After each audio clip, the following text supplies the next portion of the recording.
नमस्कार। आज यहाँ आयोजित investor conclave on commercial coal mine auction and opportunities in mining sector इस बहुत ही महत्वपूर्ण परिषद में उपस्थित आदरणीय केंद्रीय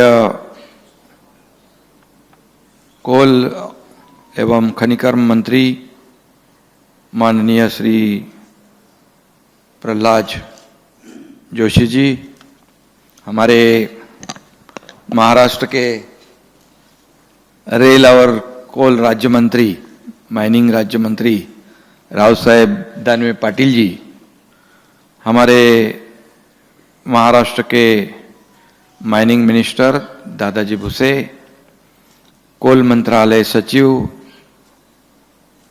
माननीय अमृतलाल मीना जी, केंद्रीय खनिकर्म सचिव विवेक भारद्वाज जी, कोल मंत्रालय एडिशनल सेक्रेटरी श्रीमान एम नागराजू, उपस्थित सभी केंद्र और राज्य सरकार के अधिकारी वर्ग और यहाँ उपस्थित इन्वेस्टर्स, बिडर्स आदि सभी लोगों का मैं बहुत ही आदरपूर्वक प्रेम से स्वागत करता हूं और आप सभी लोगों को धन्यवाद भी देना चाहता हूं। आप एक बहुत ही महत्वपूर्ण ऐसे कॉन्क्लेव में, कॉन्फ्रेंस में हम उपस्थित है। कोयला खदानों की कमर्शियल ऑक्शंस को बढ़ावा देने के लिए केंद्रीय कोयला मंत्रालय ने आज यह परिषद का आयोजन किया है। इसलिए मैं सबसे पहले फिर एक बार आदरणीय केंद्रीय मंत्री प्रहलाद जोशी जी का तहे दिल से स्वागत भी करता हूं, अभिनंदन भी करता हूं और उनको शुभकामनाएं भी देता हूं।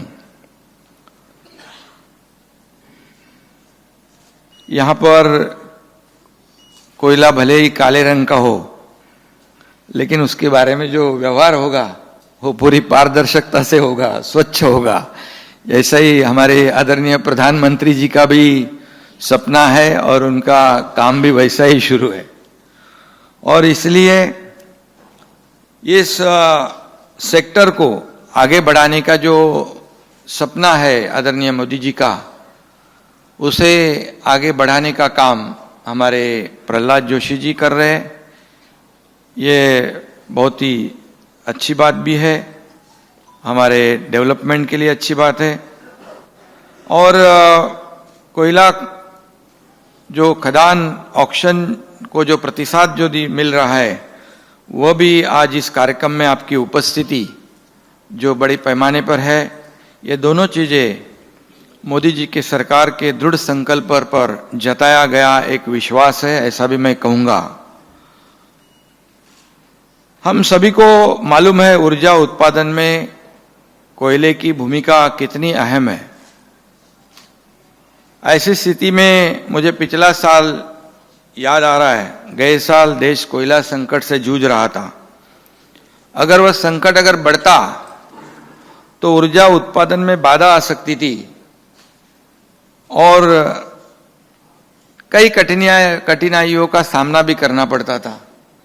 लेकिन हमारे केंद्रीय मंत्री प्रहलाद जोशी जी ने एकदम कर्मठता से उसका मुकाबला भी किया, कुशलता से सामना भी किया और उन्होंने उस वक्त देश को भरोसा दिलाया कि जितने भी कोयले की जरूरत होगी कोयला मंत्रालय उसे उपलब्ध करेगा, और उन्होंने करके भी दिखाया।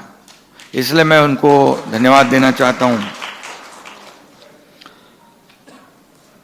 मोदी जी की सरकार ने इस प्रश्न पर जो प्रोग्रेसिव विजन उनकी थी, उस वजह से यह संभव भी हो पाया है। आधुनिक नजरिया और उसी से अनुरूप कदम उठाना, इस स्ट्रैटेजी के बलबूते पर कोयला मंत्रालय चल रहा है, वह देश के लिए बहुत फायदेमंद साबित हो रहा है। श्री जोशी जी ने कुछ महीने पहले महाराष्ट्र में बंद पड़े हुए 20 खदानों का नए सिरे से शुभारंभ भी किया है, जो देश को कोयले की सप्लाई बढ़ाने में आज बहुत ही मददगार साबित हो रहा है। इससे स्थानीय लोगों को रोजगार भी मिला है। कोल इंडिया लिमिटेड ने लगभग गए 5-6 महीनों में 207 मिलियन टन कोयले का उत्पादन कर नया रिकॉर्ड स्थापित किया है। ये भी बहुत गर्व की बात है। ये देखकर कोयला मंत्रालय ऐसे ही यश पथ पर चलते रहेगा और एक दिन अपना देश कोयला एक्सपोर्ट करेगा, ऐसा भी विश्वास करने में कोई हर्ज नहीं है। क्योंकि अगर ऐसा ही काम चला तो निश्चित रूप से इसमें भी कामयाबी मिल सकती है। हम सब जानते हैं कि आज कोयले की मांग बहुत बड़ी है। हम कोयला बाहर देशों से भी कई बार इंपोर्ट भी करना पड़ता है। यह जरूरत ध्यान में ले तो अगले 30-40 साल, जैसे अभी मंत्री जी ने कहा है, निश्चित रूप से कोयले की मांग जो है वो बढ़ती रहेगी। यही बात ध्यान में रखते हुए राज्य सरकार ने नीलामी के लिए कुल 18 कोयला क्षेत्रों की विस्तृत जानकारी केंद्र सरकार को भेजी है।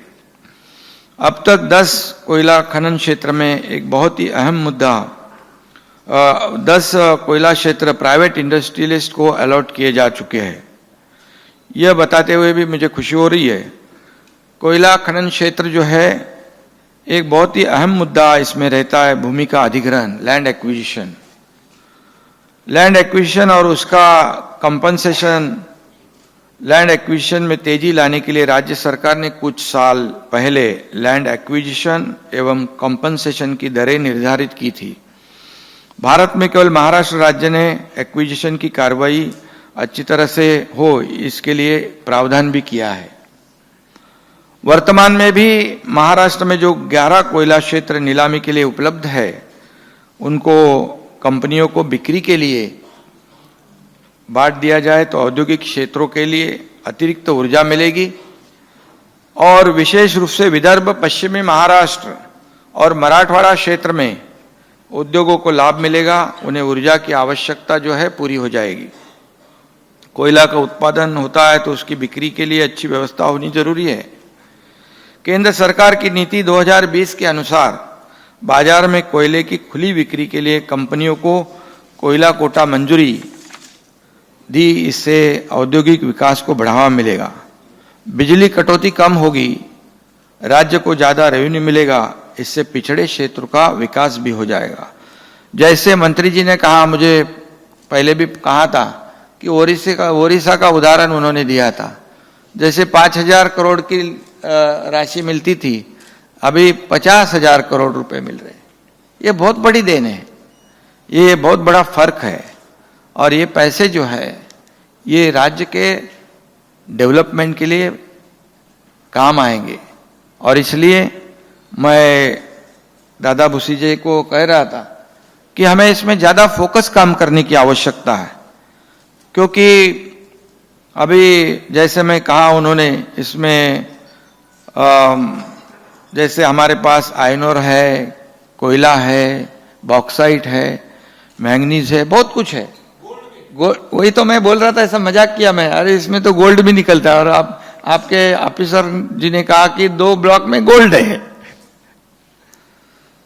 तो ये हमारे मंत्री खुशनसीब है, ये भी और वो हमारे महाराष्ट्र के दूसरे राज्य मंत्री, कि उनके कार्यकाल में अगर गोल्ड निकलता है तो बहुत बड़ी अचीवमेंट होगी। और ये हमारे राज्य के लिए और देश के लिए बहुत ही फख्र की बात होगी। मैंने जब पिछली सरकार में मैं था तो गढ़चिरौली का मैं गार्जियन मिनिस्टर था और वहां पर सुरजागढ़ है। सुरजागढ़ में माइनिंग है, लेकिन वहां माइनिंग शुरू ही नहीं हो रही थी। तो मैंने कहा भाई, वहां पर इतनी विपुल खनिज संपत्ति है तो हम शुरू करते हैं, क्यों नहीं करते। कुछ प्रॉब्लम आ रहे थे, कुछ बता रहे थे, कुछ प्रॉब्लम सुना रहे थे। मैंने बोला बिल्कुल नहीं, हमें शुरू करना है। और मंत्री जी, आपको मैं बताऊंगा कि वहां पर अभी माइनिंग शुरू है, 5 से 10 हजार लोग वहां काम कर रहे हैं और उसमें बहुत ही दर्जेदार जो है आयरन ओर जो है वहां डिपॉजिट है। और वहाँ देश का सबसे बड़ा स्टील प्लांट हम लोग खड़ा कर सकते हैं और उसकी भी तैयारी हम लोग कर रहे हैं। वहाँ पर नज़दीकी कोयला, पानी और कनेक्टिविटी भी है। यहाँ अगर आपका भी सहयोग मिला तो बड़ा हम लोग स्टील प्लांट खड़ा करेंगे। अभी जो हम लोग नागपुर मुंबई जो समृद्धि हाईवे है, जो प्रधानमंत्री महोदय जी के कर कमलों से शुरुआत करने वाली है, उसे भी हम लोग गढ़चिरौली तक लेके जाने वाले हैं ताकि इसका फायदा हो। और यहाँ पर दानवे पाटिल साहब है, रेल की भी और कनेक्टिविटी भी इसके लिए बहुत ज़रूरी होती है। आपने कहा है कि दिल्ली में हम लोग आए और एक बैठक करें तो निश्चित रूप से इस सेक्टर को बढ़ावा मिलेगा। और इसी के साथ यहाँ पर कई ऐसे मुद्दे हैं जो कोकण में, पश्चिमी महाराष्ट्र के सातारा, कोल्हापुर, कोकण, रायगढ़ जिलों में जो मेटलर्जिकल ग्रेड बॉक्साइट के बड़े भंडार है, उसमें भी हम लोग कुछ इको सेंसिटिव क्षेत्र है, उसे भी हमें बचाना है। पर्यावरण का प्रोटेक्ट करते ही हमें आगे बढ़ना है। और इसमें भी हम लोग निश्चित रूप से मार्ग निकालेंगे, ये जिससे कि विकास को बढ़ावा मिल सके।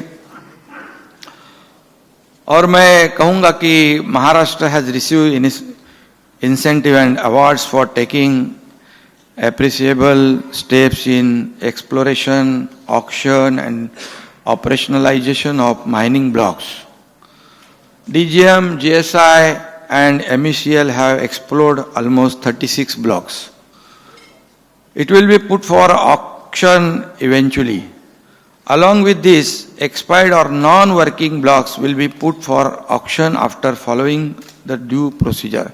जो नहीं है, नॉन वर्किंग है, उसे भी हम शुरू करेंगे। We are focus on making Maharashtra mining intensive investor friendly hub in Vidarbha region and Konkan region also. It will definitely encourage mineral based industries in this regions. हम लोग, आपने जैसा कहा है, बिल्कुल हम कोशिश करेंगे, कहीं भी पीछे नहीं रहेंगे, ये हमारी कोशिश है। इसलिए मैं दादा भुसे जी को भी हमेशा कहता हूँ कि हमें नए नए रिफॉर्म्स की आवश्यकता है, नए इस अन्य राज्यों में क्या होता है। और आपके जैसे मंत्री, केंद्रीय मंत्री प्रहलाद जी हमें मिले हैं, तो उन्होंने भी जैसे प्रधानमंत्री जी के मार्गदर्शन में इस सेक्टर को फोकस किया है। और इस फोकस के वजह से रेवेन्यू बढ़ेगा तो निश्चित रूप से देश के और राज्य के प्रगति में बहुत ही कामयाब होगा. Even the government will focus on the industrial development of undeveloped areas like Gadchiroli, जैसे मैंने अभी कहा है. These areas have huge mineral deposits. हमारे यहाँ huge potential है. We have good infrastructure, we have skilled manpower, सब है. उसे हम इस्तेमाल करने की आवश्यकता है. आपने पिछले सरकार के अनुभव मुझे बताया है, उसमें हम जाते नहीं, हम आगे का काम करते रहेंगे. Various districts such as Nagpur, Bhandara, Chandrapur, Gadchiroli, Sindhudurg, Raigad, Kolhapur have the potential for mineral deposits, and exploration for the same are carried out by the state government. In order to make mining activity feasible and productive, the state government has already initiated a proposal of enhancing as areas limit of composite mining license from 25 to 100 square kilometer. I request Honorable Minister to take positive decision in this regard at the earliest. With the right policy measures, we can explore the government untapped mineral potential for economic, social and industrial development. और मैं आपको बताऊंगा कि सुबह भी यहाँ पर कुछ डिस्कशन हुआ इम्पोर्टेंट, उसमें भी कुछ मुद्दे आए थे. Increase in efficiency of coal use and avoiding loss of wastage is very important. Modern technology जैसे हम लोग ने कहा, like blockchain models, artificial intelligence, GPS, GIS can be used for increasing efficiency for utilisation of minerals. Drone technology है, उसका भी हम लोग इस्तेमाल करने की आवश्यकता है आइडेंटिफिकेशन के लिए ब्लॉक्स के, सर्विलेंस ऑफ माइनिंग साइट्स. ये सब जरूरी है। इसमें हम लोग जितना भी आगे जाएंगे उससे हम लोग कामयाबी जरूर पाएंगे। और आपको बताऊंगा कि हम लोगों ने अभी अभी we have form new government recently and people expectation is very high, so we want your support. और मैं निश्चित रूप से आप लोगों का आभारी हूँ, क्योंकि प्रधानमंत्री महोदय जी ने भी हमेशा हमें कहा है कि राज्य के लिए, राज्य के प्रगति के लिए हम लोग हमें हमेशा सपोर्ट करेंगे। जैसे उन्होंने 2 लाख करोड़ रुपया जो है वो राशि जो है या रेल विभाग के लिए या सड़कों के लिए, जो सड़कें हैं हमारे रोड्स है, रोड डेवलपमेंट के लिए उन्होंने देने का फैसला किया है। काम भी शुरू है। और हमारे अर्बन डेवलपमेंट के लिए भी काफ़ी स्कीम्स में government of India, prime minister साहब और वो जो विभाग है वो मदद कर रहे हैं। ऐसी हम अपेक्षा आपसे चाहते हैं। और इस जो माइनिंग सेक्टर है इसमें हम लोग पूरी तरह से कोशिश करेंगे। हमारे सभी अधिकारी जो है, सब लोग आपके जो अधिकारी है उनसे कोऑर्डिनेट करेंगे, एक दूसरे से सलाह मशवरा करेंगे। और ये महाराष्ट्र जो है इसमें बहुत ही पोटेंशियल है, सब कुछ है, तो इसे हम जरूर हमारे राज्य के लिए और देश के प्रगति के लिए काम लाएंगे। इसमें एक ही मैं कहूँगा कि महाराष्ट्र में माइनिंग रिसर्च इंस्टीट्यूट हम अगर शुरू करेंगे तो जैसे झारखंड में है, तो इसमें माइनिंग पोटेंशियल बढ़ सकता है। तो आप जरूर इसके बारे में सोचिए। इतना ही मैं कहूँगा। और फिर एक बार आपको मैं महाराष्ट्र सरकार की ओर से और महाराष्ट्र की जनता की ओर से धन्यवाद दूंगा, क्योंकि हमारी सरकार जो है 4-5 महीने हुए हैं, लेकिन डिसीजन हम लोग, मैं और देवेंद्र जी और हमारे मंत्रिमंडल बहुत फास्ट लेते हैं, क्योंकि हमारा एजेंडा साफ क्लियर है। लोगों के हित के निर्णय लेना या नई इंडस्ट्री आना, जैसे इन्वेस्टर बिडर्स यहाँ पर है, आपको भाई मैं अपील करूंगा, आपको किसी भी प्रकार की दिक्कत नहीं होगी। आपको क्लियरेंस है, परमिशंस है, जो भी फैसिलिटीज है मुहैया कराई जाएगी, दी जाएगी। ये हमारी सरकार का कमिटमेंट है। और जो भी इंडस्ट्री जितनी भी आएगी निश्चित रूप से उसका भी स्वागत किया जाएगा। कई बीच में ये इंडस्ट्री वहाँ गई, यहाँ गई, वहाँ गई, सब शुरू है। अलबनगंज जी बराबर ना, उसमें एक ही दिन में कोई बड़ी इंडस्ट्री यहाँ आती है और चले जाती है, ऐसा कभी होता नहीं। वो पहले से कुछ तय होता है। लेकिन ठीक है, आरोप प्रत्यारोप लगाना तो आसान है, मैं उसमें नहीं जाऊंगा।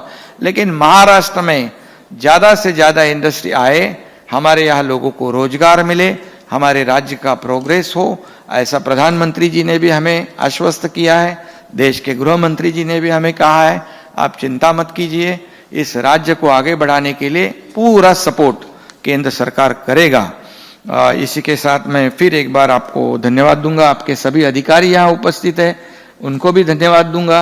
हमारे अधिकारी और आप लोग मिलके जो हमारे यहाँ पर पोटेंशियल है उसे हम लोग आगे बढ़ाएंगे और इस राज्य के प्रगति में, देश के प्रगति में काम लाएंगे। धन्यवाद।